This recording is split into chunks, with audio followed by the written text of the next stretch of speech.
හරි පුතේ ඔන්න ඔයාලට අද කියලා දෙනවා මම කණුආශ්‍රිත ගැටලු එක කොටසේ ගැටලු කොහොමද අපි නිවැරදිව හදන්නේ කියලා.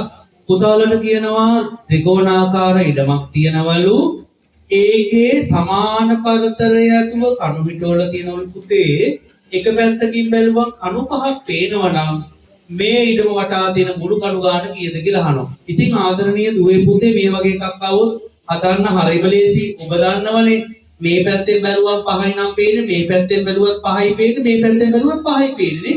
ඇයි මේක මේ සමචතුරස්‍රය බිසරි සමපාද ත්‍රිකෝණයක් නේ. මම ඔයාලට ඒක ඉස්සෙල්ලා කිව්වනේ සමපාද ත්‍රිකෝණයක්. මම කිව්වා මේ පැත්තෙන් පහයි නම් මෙහෙනුත් පහයි පේන්නේ මෙහෙනුත් පහයි. එහෙනම් මගේ පුතාලා කරන්න ඕනේ එක පැත්තකින් පේන්නේ පහයි නම් ඒ වගේ පැති තුනක් තියෙනවනේ ත්‍රිකෝණයක. එහෙනම් පහ තුනෙන් ගුණ කරනවා. 5 3 කීයද? 15යි. එතකොට එක පැත්තකින් බැලුවම කණු පේන්නේ 5යි නම් පැති තුනක් තියෙනවා නම් 5 3 15යි. හැබැයි පුතේ මේක නෙමෙයි උත්තරේ. ත්‍රිකෝණාකාරයි නම් මයි පුතාලා අනිවාර්යයෙන්ම මේ මුළු තුනේ තියෙන කණු තුන අඩු කරන්නට ඕනේ.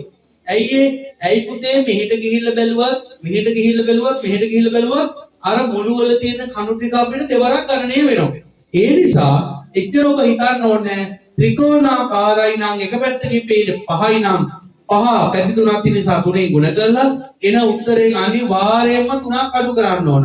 ත්‍රිකෝණාකාරයි නම් පැතියෝ අනිවාර්යයෙන්ම මේ මුළු තුනේ තියෙන කණු තුන අඩු වෙන්න ඕනේ.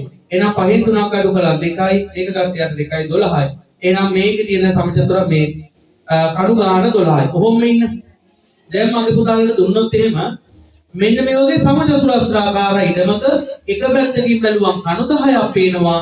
මේක වටා තියෙන මුළු කණු ගාන කීයද කියලා අහනවා.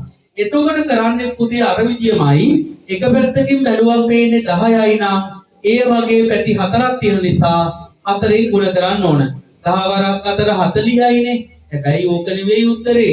මේකෙත් ඔයාලට පේනවනේ මුළු හතරක් තියෙනවනේ පුතේ.